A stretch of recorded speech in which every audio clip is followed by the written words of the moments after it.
गुरुदेव दत्त. श्री गुरुदेव दत्त परब्रह्मणे नमः. अध्याय 53. श्री गुरुचरित्राची अवतरणिका. अमृतमय श्री गुरुचरित्राचे श्रवण केल्यानंतर नामधारकाचे मन पूर्णपणे श्री गुरुचरित्रात लीन झाले. श्री गुरुचरित्रामृताच्या सेवनाने लौकिक अर्थात त्याची आसक्ती नाहीशी झाली. त्याच्या संपूर्ण शरीराला घाम आला. तो ब्रह्मानंद सागरात बुडाला. त्याच्या बाह्य शरीराची प्रज्ञाच नाहीशी झाली. तो मुख होऊन हर्षातिरेकाने पुलकित झाला. हृदयात हर्ष होऊन त्याच्या अंगी आनंदाचे सिंचन झाले. त्याचा कंठ भरून आला. तो गदगदित झाला. त्याचे सर्वांग रोमांचित झाले. तो गुरु स्वरूपात निमग्न झाला. गुरुविषयी त्याच्या हृदयात स्नेहभाव अंकुरला. प्रमोद्रेकाने तो गुरुपरवश झाला. अनायासपणे त्याने समाधी सुख भोगले. अशा प्रकारच्या समाधी स्थितीत त्याने आत्मसुख, शांती, समाधान अनुभवले. त्या स्थितीत त्याला चैतन्याचा भास झाला. अत्यंत निर्विकल्प स्थितीत त्याला अव्यक्त व निर्विकल्प दोन्ही अनुभवता आले. त्याच्या शरीरात अष्टसिद्धी भाव उद्भवले. नामधारकाची अशी समाधी स्थिती पाहून सिद्धमुनींना अपरिमित आनंद झाला. लोकोपकारक दृष्टीने समाधी सुखाचे काही प्रयोजन नाही. त्याचे सुख फक्त साधकाला मिळते असे वाटून सिद्धमुनींनी नामधारकाच्या देहावर हात फिरवला व प्रेमलिंगन देऊन त्याला जागृत केले आणि त्याला उद्देशून म्हणाले, नामधारका, जे काही आम्हाला लाभले आहे ते समाजहितासाठी वापरावे. गुरुकृपेने प्राप्त झालेले ज्ञान व सर्वस्व केवळ आपल्यापाशी ठेवून न घेता ते जनसामान्याच्या कल्याणार्थ उपयुक्त करून घ्यावे. तू आता जागृत हो. तुला सुख, शांती, समाधानाचा अनुभव मिळालाच आहे. तू भवसागर देखील पार केला आहेस. समाधी स्थितीमध्ये तू जर एकटाच सुख अनुभवत असलास तर तुझे ज्ञान स्थिर होणार नाही. गुरुकृपेने प्राप्त झालेले ज्ञान तुझ्यापाशी ठेवले तर तू गुरुऋण फेडायला विफल होशील. तुला जर भक्ताचा उद्धार करायचा असेल तर व तुझ्या मनात त्यांनी सुद्धा भवसागर पार करावे असे वाटत असेल तर तू ज्ञानप्रसार केला पाहिजे. जे काही देवदत्त असते ते लोकांमध्ये मोठ्या प्रमाणात वितरण केले पाहिजे. देहधारी असलेल्यांनी लौकिक आचार विचारापासून संपूर्ण अलिप्त होऊ नये. त्यांचा बाह्य व्यवहार शास्त्रसंमत व लोकरूढीला अनुसरूनच असावा असा हितोपदेश केला. नामधारकाला उद्देशून सिद्धमुनी म्हणाले, हे सद्गुणसंपन्न नामधारका, तुझ्या सात्विक मनाच्या परिशोधक बुद्धीमुळे मला गुरुचरित्राचे स्मरण झाले. तुझ्या या कृतीमुळे निश्चितच आम्हा दोघांचे कल्याण झाले आहे.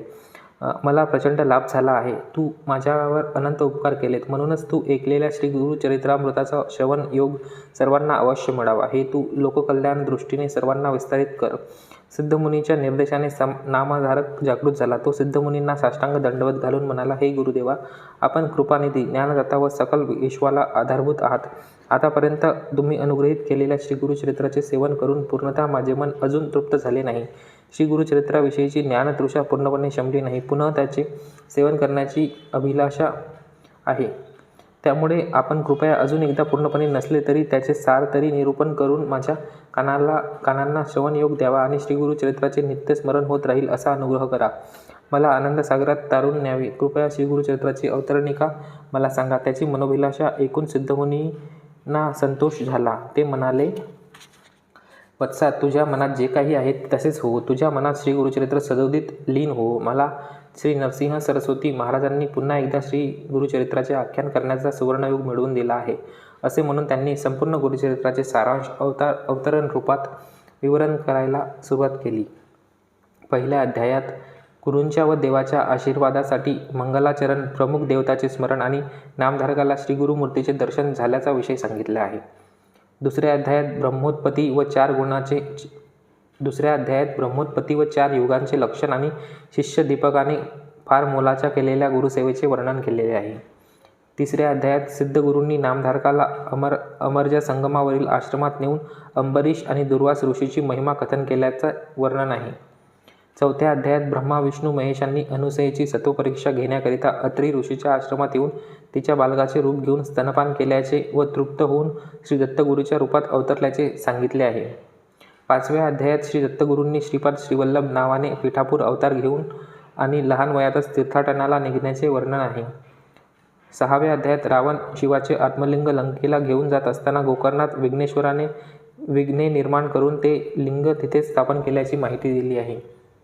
सातव्या अध्यायात गोकर्ण क्षेत्री अनुपम महिमा गौतम ऋषींची मित्रसह राजाला सांगितल्याचे व चांडाळणीचा उद्धार केल्याच्या प्रसंगाचे निरूपण केलेले आहे. आठव्या अध्यायात आत्महत्येला सिद्ध झालेल्या मायलेकाला श्रीगुरूंनी कथा सांगितल्याची आणि शनिप्रदोष व्रताचरण करण्यास सांगितल्याची तसेच तो मुलगा ज्ञानी झाल्याची कथा वर्णिली आहे. 9व्या अध्यायात परमदयाळू श्री गुरूंनी रजकाला राज्यप्राप्तीचा वर देऊन त्याला पुढील जन्मी दर्शन देण्याचे आश्वासन देऊन गुप्त झाल्याचा विषय आहे. 10व्या अध्यायात मार्गे काही दरोडेखोरांनी गुरुभक्त ब्राह्मणाचा वध करण्याचा प्रयत्न केल्यावर श्रीपाद श्रीवल्लभ प्रत्यक्ष येऊन त्यांचा कसा संहार करतात व भक्ताचे प्राण रक्षण कसे करतात याची कथा आहे. 11व्या अध्यायात करंज नगरात माधव ब्राह्मण पत्नी अंबाबाईच्या उदरातून श्री नरसिंह सरस्वतीच्या जन्मल्याचे सांगितले आहे. हा श्री दत्तगुरूचा दुसरा अवतार आहे. 12व्या अध्यायात श्री नरसिंह सरस्वतींकडून आईला ज्ञानबोध, पुत्रप्राप्तीचा अनुग्रह, काशी क्षेत्र प्रयाण, तदनंतर संन्यास दीक्षा स्वीकारून उत्तरेकडे यात्रा केल्याचे वर्णन आहे. 13व्या अध्यायात श्री गुरु करंज क्षेत्री परत येऊन मातापित्यांना दर्शन देण्याची व त्यानंतर गोदावरी तीरावर तीव्र उदरपीडा असणाऱ्या एका ब्राह्मणाला वर प्रदान केल्याची अभूतपूर्व घटना सांगितली आहे. 14व्या अध्यायात दुष्ट यवनराजाला योग्य शिक्षा देऊन सायनदेवाला अनुग्रह दिल्याचे वृत्त कथन केले आहे. 15व्या अध्यायात श्री गुरूंनी शिष्यांना तीर्थयात्रेचा क्रम व तीर्थाचे महत्त्व सांगून यात्रेला पाठविण्याचे आणि वैजनाथ क्षेत्री काही काळ गुप्तवास केल्याचा संदर्भ आहे. 16व्या अध्यायात एका ब्राह्मणाला धौम्य ऋषीच्या 3 शिष्याची गुरुसेवा व गुरुभक्तीची गोष्ट विस्तृतपणे सांगून ज्ञानानुग्रह केल्याचे व नंतर भिल्लवडीच्या भुवनेश्वरी देवीच्या सान्निध्यात आगमन केल्याचे वर्णन आहे. 17व्या अध्यायात श्री गुरूंनी भुवनेश्वरी देवीच्या संगतीत राहत असताना एका मूर्ख ब्राह्मणाने त्यांची जीभ कापून देवीला अर्पण केल्याची व त्याला श्रीगुरूंनी भस्माच्या उपयोगाने पुन्हा एकवार जीभ प्रदान केल्याची व विद्यानुग्रह करून त्याचे जीवन सार्थक बनविल्याची कथा आहे. 18व्या अध्यायात श्रीगुरू नरसोबावाडीत कृष्णा पंचगंगा संगमावर राहत असताना अमरापुरातील एक गरीब ब्राह्मणाच्या परसबागेतील चवडीची वेल तोडून त्या ठिकाणी पुरलेले धनकुंभ प्रदान केल्याची कथा आहे. 19व्या अध्यायात श्रीगुरू औदुंबर वृक्षाची महिमा वर्णन करून नंतर योगिनींना वरदान देऊन गाणगापुरी प्रस्थान केल्याची गोष्ट आहे. 20व्या अध्यायात एक विप्र स्त्रीला पिशाच्य बाधेतून मुक्त करून तिला 2 पुत्राच्या प्राप्तीचे वरदान देऊन त्यातील एकाला अकाल मृत्यू आल्यावर सिद्धरूपात येऊन तिला ज्ञानबोध केल्याचे वर्णन आहे. 21व्या अध्यायात श्रीगुरूंच्या ज्ञानोपदेशाने प्रभावित होऊन ती विपस्त्री गुरुपदेशानुसार मृत बालकाला औदुंबर वृक्षाच्या जवळ नेल्यावर रात्रीच्या वेळी श्रीगुरू तिथे प्रकट होऊन त्या बालकावर कृपा करून जीवनदान दिल्याचे सांगितले आहे. 22व्या अध्यायात संगमवासी श्रीगुरूंनी गाणगापुरातील एका गरीब ब्राह्मणाच्या घरी भिक्षेनिमित्त जाऊन वांज म्हशीच्या ओटीतून दूध पिळून घेतल्याचे व ते पिऊन तृप्त होऊन त्यांना वर प्रदान केल्याची कथा आहे. 23व्या अध्यायात गाणगापूरच्या राजाने श्रीगुरूंना गाणगापुरात येऊन स्थायिक होण्यास विनंती केल्यावर त्याला होकार देऊन तिथे जात असता वाटेत एक ब्रह्मराक्षसाचा उद्धार व तिथेच निवास करण्याचे सांगितल्यावर राजाने मठ बांधून देऊन त्यांची योग्य व्यवस्था केल्याची कथा व त्रिविक्रम पंडिताने गुरुची निंदा केल्याची ही कथा सांगितली आहे. 24व्या अध्यायात कुमसी ग्रामी त्रिविक्रम भारतीला भेटून त्याला योगमायेने विश्वरूप दाखवून नंतर निजरूप दाखवून त्याला शिष्य बनवल्याची व वरप्रदान केल्याची गोष्ट निरूपण केली आहे. 25व्या अध्यायात विद्यामदाने उन्मत्त झालेले 2 ब्राह्मण म्लेच्छासमोर वेदपठन करून त्रिविक्रम यतीजवळ येऊन त्याला आपणासोबत वाद घालावे अन्यथा जयपत्र लिहून द्यावे म्हणून उद्धटपणे वागत असताना त्रिविक्रम त्या अहंकारी विप्रांना श्रीगुरूंजवळ घेऊन गेल्याची गोष्ट आहे. 26व्या अध्यायात त्या मदांध विप्रांना 4ही वेदाचे विवरण देऊन वेदाच्या विषयात वाद न घालण्याचा श्रीगुरूंनी उपदेश केल्यावरही त्यांनी अहंकाराने ती सूचना धिक्कारल्याची घटना वर्णिली आहे. 27व्या अध्यायात श्रीगुरूंनी एका अज्ञानी पतितांकडून वेदपठन करून त्या मदांध ब्राह्मणाशी वाद घालून त्याचे गर्वहरण करून त्यांचेच अज्ञान प्रदर्शन करून त्यांना शाप देऊन ब्रह्मराक्षस बनविल्याचे व त्यानंतर त्यांना मृत्यूविषयी विवरण केले आहे. 28व्या अध्यायात श्रीगुरूंनी एकदा ब्राह्मण झाल्यावर सदैव ब्राह्मण असण्याचा व त्या पतितांचा भ्रम दूर करून त्याला धर्म अधर्माचा विचार सांगून पुन्हा पतित बनवून त्याला गृहस्थाश्रम धर्मात परत जाण्यास सांगितल्याचे विवरण आहे. 29व्या अध्यायात श्रीगुरू त्रिविक्रम भारतीला भस्म महिमा निरूपण करीत असताना वामदेवांनी एका ब्रह्मराक्षसाचा उद्धार केल्याची कथा सांगितली आहे. 30व्या अध्यायात एका देवभक्त सतीला अकाली पतिवियोग झाल्याचे विरह वेदन सहन न होऊन ती नाना प्रकारे प्रलाप करीत असताना श्रीगुरू कशा प्रकारे साधुरूपात येऊन तिचे सांत्वन करण्याचा प्रयत्न करतात हे सांगितले आहे.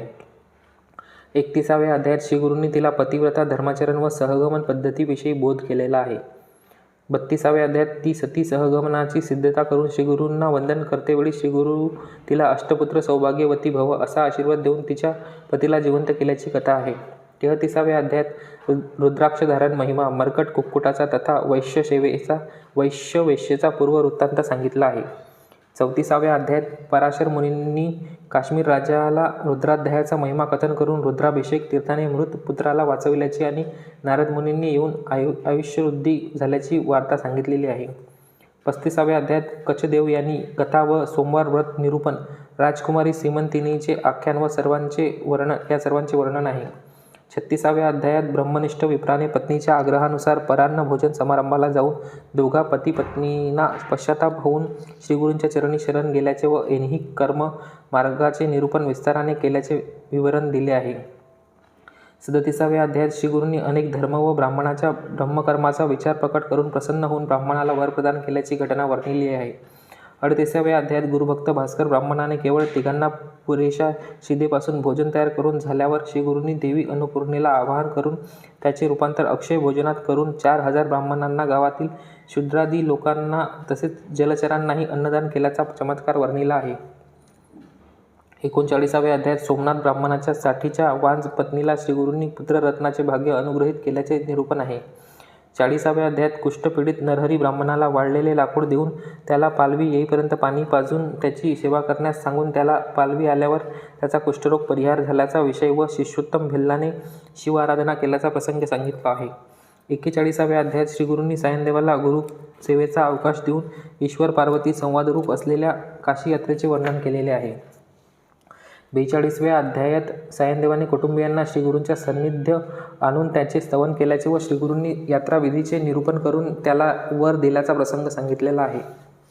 43व्या अध्यायात श्रीकृष्णाने धर्मराजाला अनंत व्रताचा महिमेचे निरूपण केले आहे आणि ते व्रत श्रीगुरूंच्या आदेशाप्रमाणे सायनदेवाने आचरण केल्याचे वर्णन आहे.